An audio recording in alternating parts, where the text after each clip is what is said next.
Сәлеметсіңдер ме, балалар? Жарайсыңдар. Балалар, сабағымызға қош келдіңдер. Балалар, бүгінгі сабағымызды бастамас бұрын психологиялық ахуал қалыптастырып алайық. Ол үшін сендерді ортаға шақырамын. Келіңдер, балалар.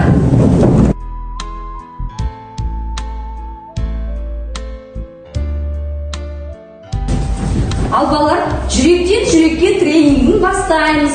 Бүгінгі сабағымызға жақсы тілектер айтып, бір-бірімізге жақсы лебіздерді білдірейік.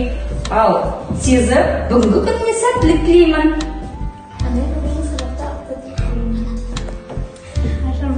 Аштағына берсіне қазы отыр. Жақсы көмектесі алып. Бүгін сабақта 5 алып. Бүгін ашық сабақта 5 алып. 5 лека. Бақтақта тілеймін. Ашық сабақтан 5 алып. Осы 90-да 5 бен бітірді. Ең жақсы болды ашық сабақта. Денсаулығымыз болсын. Сабақта сәттілік. Бесар. Осы ашық сабақта өтеді. Әпке, осы ашық сабақ сіздің ойдағыңызда. Рахмет, балалар, жарайсыңдар. Енді қазір мен сендерге орындарыңа отырмас бұрын қараңдаршы, балалар. Мына паспортты үлестіріп беремін. Осы паспорт бойынша қазір әркім өз орнын табады. Яғни топқа бөлінеміз.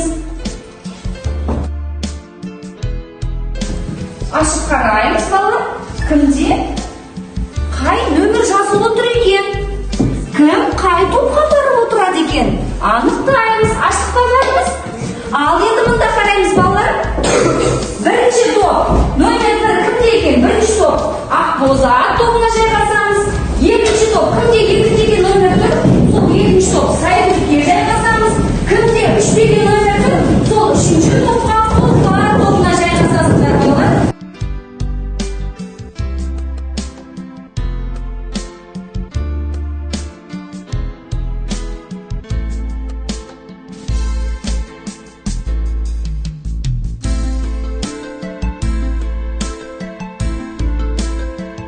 Қараңдаршы, алдыларындағы суретке қараңдаршы, топқа бөлінген. Бүгінгі сабақпен қандай байланысы бар деп ойлайсыңдар? Мұқият ойлаңдаршы, балалар. Не түстерін көріп тұрмыз бәріміз? Қараңдаршы, алдыларында. Я, Ақбозат, өте жақсы, дұрыс айтасыңдар. Ал бүгінгі сабақпен қандай байланысы бар деп ойлайсыңдар? Кім айтады? Абылжан. Я, бүгінгі тақырыпқа байланысты, дұрыс. Бірақ не қандай байланыс бар, айтыңдаршы? Сезім. Біз Оралхан Бекейдің Мұсайынер Ақбозат әңгімесін өтіп жатырмыз. Өте жақсы, жарайсың, Сезім. Я, біз Оралхан Бекейдің Тортайнер Ақбозат әңгімесін өтіп жатырмыз, я? Ал олай болса, ой қозғау әдісі бойынша бүгін сендерге роботтан сәлем. Сәлеметсіңдер ме, балалар, бүгінгі жаңа сабағымызды бастамас бұрын ой қозғау сұрақтарына жауап берулеріңді сұраймын. Қазақ халқы не себепті жылқыға ерекше көңіл бөлген? Ал балалар, роботтың сәлемдемесіне кім жауап береді? Алинұр? Қазақ халқы жылқыны не себепті жылқыға ерекше көңіл бөлген? Өйткені қазақ халқы жылқыны өзінің 7 қазынасына ендірген. Өте жақсы, жарайсың. Қазақстан халқы не себепті жылқыны ерекше болды дейді. Өйткені жылқы ең жүк беретін Жерге. пайдасы өте зор. Пайдасы да өте зор дейді. Өте жақсы. Сезім айта қойшы. Қазақ халқы жылқыға ерекше көңіл берген себебі жылқы қасиетті жануар деп есептеген. Өте жақсы. Кейбір адамдар өзінің арманын, ұшқыр, қиялын неге Ақбозатпен байланыстырды? Кім жауап береді? Абылжан? Себебі ол Ақбозат жүріп, ол шаққа есе барлық арман қиялға барып келуге болады. Ой, жақсы, жарайсыңдар. Кім тағы толықтырады, балалар? Алинұр? Біздің арманымыз жылқының шабысындай жүріп. Өте жақсы. Дұрыс айтты ма, балалар? Дұрыс айтты, жарайсың. Жарайсыңдар, балалар. Балалар, Біз өткен сабақтарда Тортай мінер Ақбозат әңгімесін оқыған болатынбыз. Бүгін біз осы әңгімедегі Тортай арманын өтеміз. Яғни жаңа сабағымыздың мақсаты кейіпкерлер жүйесінің заманауи жаңашылдығын өзара салыстырып баға береміз. Ал енді балалар, мынау сендерге бағана үлестірген паспорттары қолдарында тұр, қараңдаршы. Бүгін сабақтың топқа бөлінуде, сабақтың өзара өздеріңді бағалауда, топтың тапсырмаларда және кері байланыста бәрі осы жерде берілген. Қазір бәріміз паспортымызды ашамыз. Мына жерге аттарыңды жазасыңдар. Атымызды жазамыз. Толтырып алыңдар.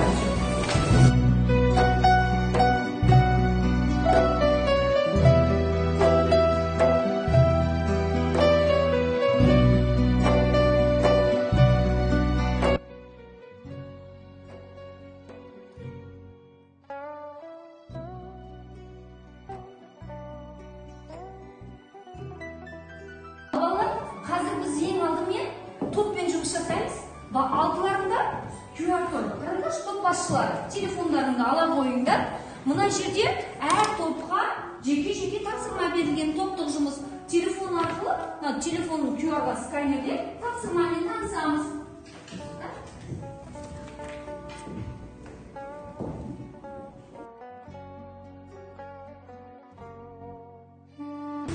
Балалар, тапсырма барлығымыз ашылды ма? Ашылды ма? Олай болса, тапсырманы мынандай батмандарға орындаймыз. Бірінші топ, міне. Ала қойыңдар. Тапсырмаларыңды осында орындайсыңдар. Екінші топ, осында тапсырмалар. Үшінші топ. Сендерге берілген уақыт, балалар, құм сағаты.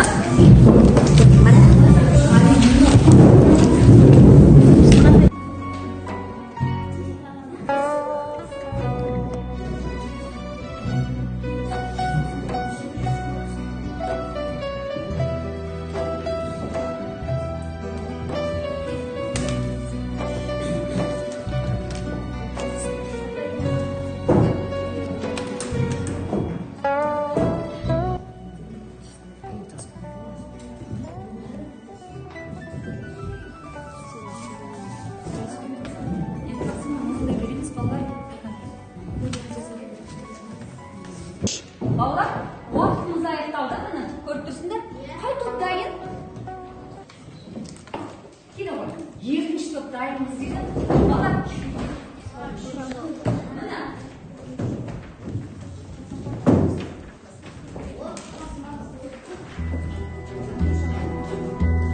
Балалар, бұл жерде қараңдар.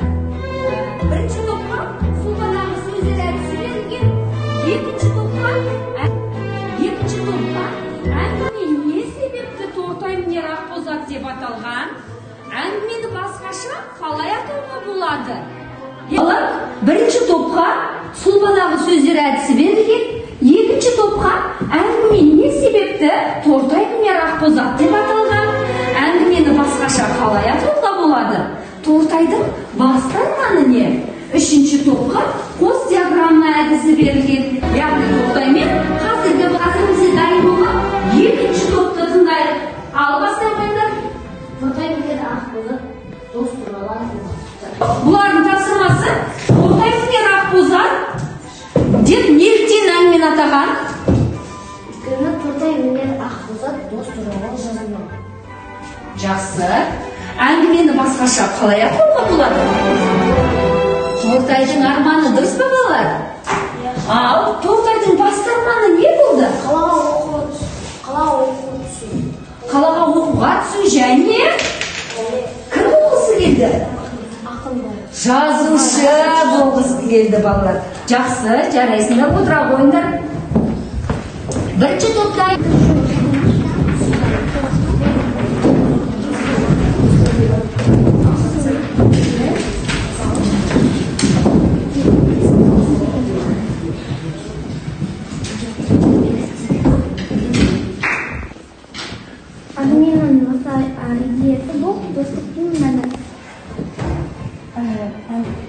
Мына жаққа біз тірек сөздерді жаздық. жай сөздер ораш, екі дос, салық салған, Тортайдың арманы. Ал қорытындыларыңды оқи қойыңызшы бала.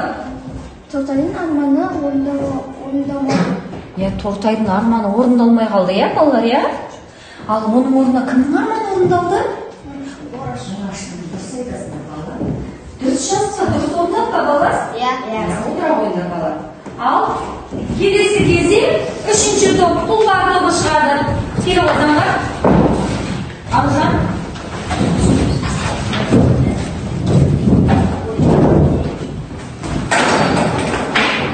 Тортай және қазіргі балалар. Қос диаграмма. Тортайға келетін болсақ, ол оқымысты, жетім, мектепте оқымаған, жасқаншақ және жуас. Ал қазіргі балдар әке шешесі бар, еріншек, мектепті оқиды, дамыған заман жағдайлары бар, жағдайлары жасалған. Ал балалар, екеуінің ұқсастығы қандай екен? Қалай салыстырамыз? Тортай мен қазіргі балалар қалай салыстыруға келеді? Айтыңдаршы, балалар.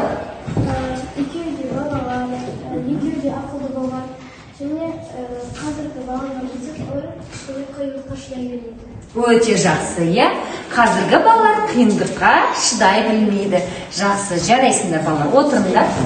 Өзіміздің паспортымызды ашып, дескрипторы бәрі тапсырмада берілген, балдарымызды қойып қоямыз, балалар. Балалар, қазір біз сергіту сәтін жасаймыз. Бармақ баспалдағы деп аталады. Бәріміз бас бармағымыз көтерейікші кәні. Көтереміз да, бір-біріміздің бас бармағымыздың үстіне қоямыз кәні бұлай. Топ мүшелері. Ал қазір мен сендерге тапсырма беремін. Мысалы, бірінші қатардағы төртінші бас бармақ. Ал бұл сезім бізде сезім жылқыға қатысты мақал-мәтел айтуы тиіс. Тыңдаймыз. Жүйрік атқа жел қамшы. Өте жақсы. Бас бармақты қаны жинамайсыңдар ма? Жібермей ұстап отырамыз, балалар. Жібермейміз. Бірінші қатардағы төртінші бас бармақ. Ат ұстаған азапын ұстыладыңыз. Өте жақсы, жарайсыңдар. Мына жерде бірінші қатардағы төртінші деп айтайықшы. Жақсы аттың жалы кетсе де әлі кетпейді. Өте жақсы. Тағы да мына қатар неге жинап аламыз? Бас бармағымызды. Ал бірінші қатардағы ең соңғы бас бармақ. Жүйрік ат, бірде ат, бірде жал. Өте жақсы. Мына жерде үшінші келші. Ерқанат. Ал Ерқанат айта қой.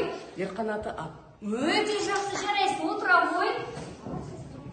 Ал мына топта. Бұл топта үшінші оқушы. Ат ұстаған азабынан құтылады. Өте жақсы, жарайсыңдар, балалар. Өте жақсы. Есімді сәттен алды ма сендерге, балалар? Олай болатын болса, балалар, бұл жұмыстың дескриптор бойынша, әңгіме мазмұны бойынша кестені толтырамыз. Яғни бір балл паспортымызға бір балды белгілеп қоямыз. Ұмытпаймыз, жарайды ма?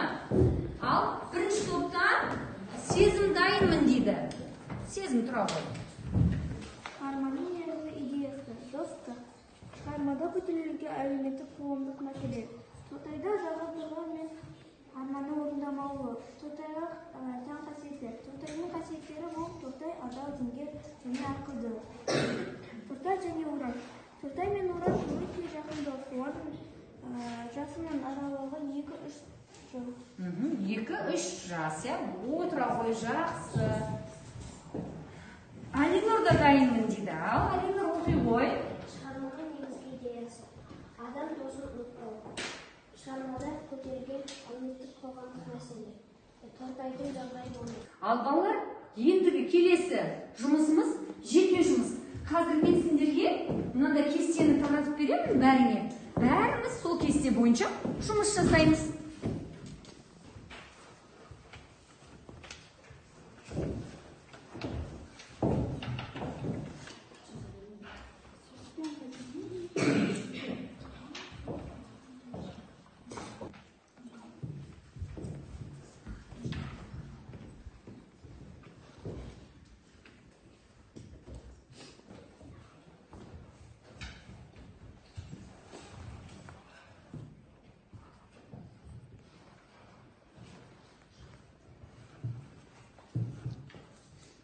Тортайға тән қасиеттер: тапқыр, оқымысты және мейірімді. Тортай және Ораш. Олар өте жақсы дос болды. Өте жақсы, жарайсың. Отыра ғой. Балалар, Әлемнің өзінің паспортындағы бір балалар жазып болдық па? Кім дайын болды мына топта? Аружан. Аружан болыпты. Бәріміз тыңдайықшы балалар. Шығарманың басты идеясы ол дос. Шығармада көтерілген басты әлеуметтік мәселе ол жағдайдың болмауы жағынан. Тортайға тән қасиеттер: ақылды, жасқаншақ, батыл, мейірімді, жуас. Тортай және Ораш туралы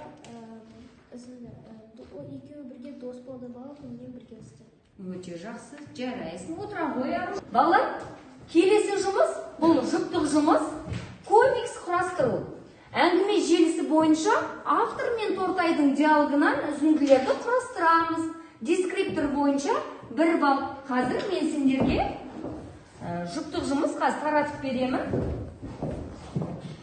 Екеуіне бір жұмыс, екеуіне бір жұмыс. Бірге орындаймыз. Бұл жұптық жұмыс. Әңгіме желісін есіңізге түсіреміз, балалар. Әңгіме желісін есіңізге түсіреміз. Тапсырманы орындап болдық па? Мына топта кім дайын? Бір жұп шықсыншы, балалар. Ал сезімдер дайын екен. Ал суреттерін көрсетіңдер. Әңгіме желісін есіңізге түсіреміз, балалар. Қараңдар. Мынандай. Қараңдар. Ал енді. Екеуінің диалогын есіңізге түсірдіңдер ме? Ал. Оқи ғой. Сенің үйің осы таскүртке емес пе? Я, бұл қай кезеңі балалар әңгіменің? Ораш Тортайды іздейді. Дұрыс, өте жақсы. Мына топта Анел дайын екен. Анел мен Медина. Кәні? Суреттерін көріп алайық. Қараңдар, балалар. Міне. Ал. Сенің жадына жата кетсем қайтасың. Я, бұл қай кезеңі? Тортайдың қасына жатқысы келген. Қай кезде? Ол өз үйінің тауып алғанда бірге жатқысы келген. Я, тас күркедегі әңгіме, я, отыра ғой, жақсы, жарайсыңдар. Үшінші топтан заңғарлар дайын екен, ал суреттерін көрсетіңдерші бірінші. Я, ал кеттік. Әңгіме желісі дұрыс па, балалар, тыңдаймыз. Сенің жанында жатсам қайтеді? Қонғың келсе қона ғой. Я, бұл қай кезеңдегі балалар? Тас күркедегі, я, тура екінші топтағындай жауап жазды. Я, бұл дұрыс па, балалар? Өте дұрыс, жақсы, жарайсыңдар, балалар. Бәріміз паспортымыздағы дескриптор бойынша бір белгіні соғып қоямыз. Сабағымыздың қорытынды кезеңінде де жеттік. Қараңыздаршы, балалар. Ord болмасы арқылы қазір сабағымызды қорытындылаймыз.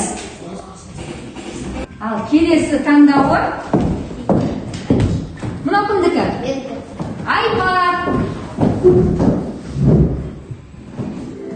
Салғанда соғыстан кейінгі жағдай қандай?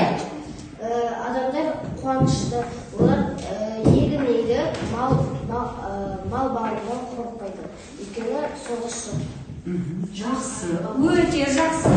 Ал енді мынау кім қаламсабы? Алина орнына тұра ғой.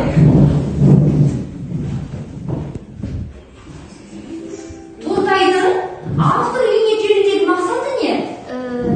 Тортайдың автор үйіне, өйткені ол Ораш Тортайды кішкентай кезінде артынан қуып, оны тастамай, Тортайдың артынан қалмай жүретін. Ал қазір болса Тортай өзінің жақын досын іздеп үйіне келеді. Өзі іздеп келеді, өте жақсы, дұрыс. Мына кім қаламсабы? Данияр. Тағы да Даниярға түсіп қалды ғой. Жарайды, Данияр. Тортай неге арманына жете алмады? Өйткені оның жағдайы болмады. Және оның қолдайтын әке-шешесі болмады. Өте жақсы. Өте дұрыс, өте дұрыс. Мынау кімдікі? Анельдікі. деші бала мен Тортайдың достығы қалай сипатталған? Олардың достықтары өте қызықты болған. Үйге кішкентай кезден бері дос болып жүрген. Шынайы достықтың бейнесін көре алдық па? Көре алды, бірақ Ораш өскенде қалаға көшкеннен кейін оқуға түсті, сосын ол Тортайды ұмытып кеткен. Бірақ Тортай ұмытқан жоқ болсын. Өте жақсы. Жарайсың. Мына кімдікі бала?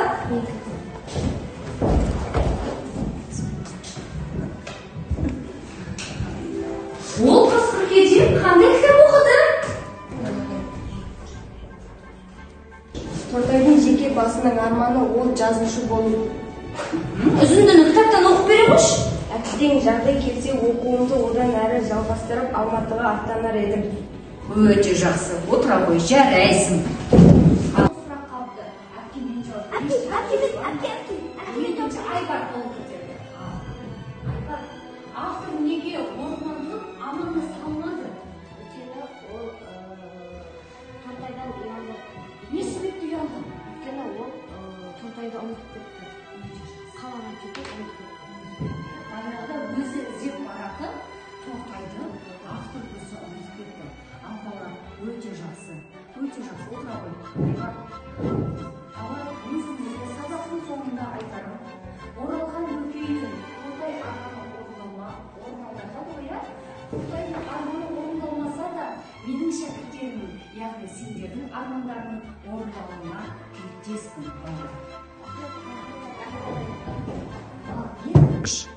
Бала құрым қаламсағы сезім сендімі? Дайындал.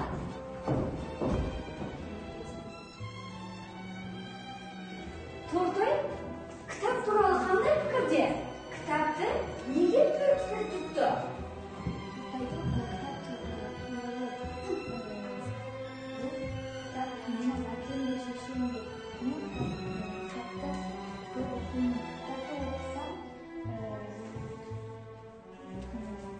Барлық ойындағы мәселе ғайып болып, Керемет бір күйшім.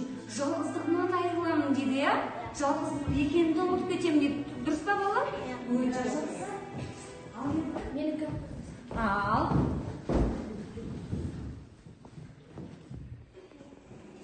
Әңгіменің соңында аластаған мәрекет. дұрыс па бала? Ал енді мына кезек. Мына кімнің көшбасы? Бек Сұлтандікі. Кітаптың адам өмірі, мінез құлқы үшін қандай маңызы бар?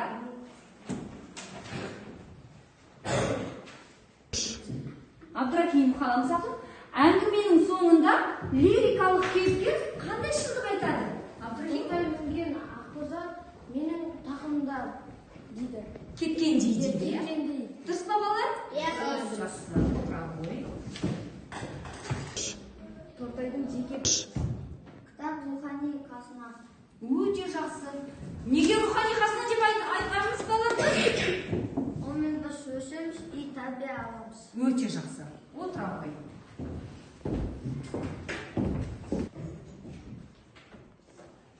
Балалар, үйге тапсырма. Барлығымыз оқулығымызды ашамыз.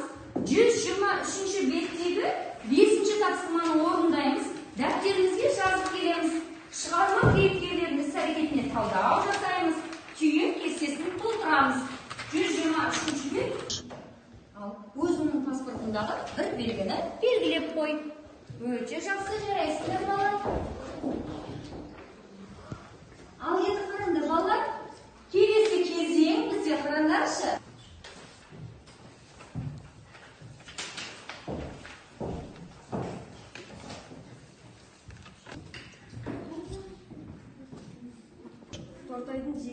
Тортайдың жеке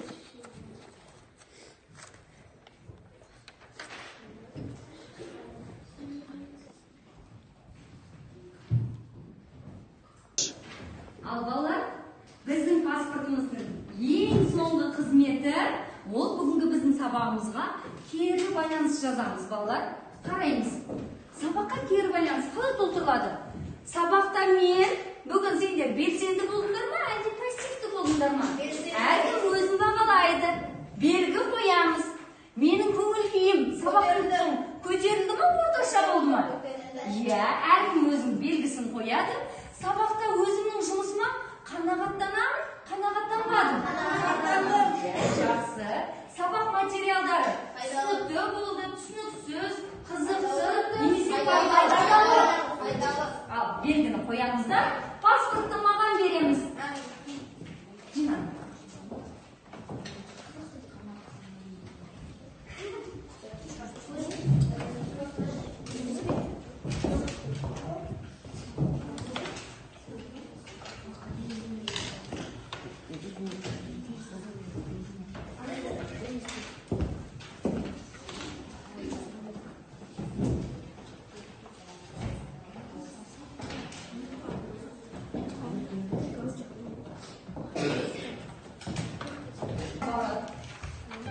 аяқталды. Сау болыңдар.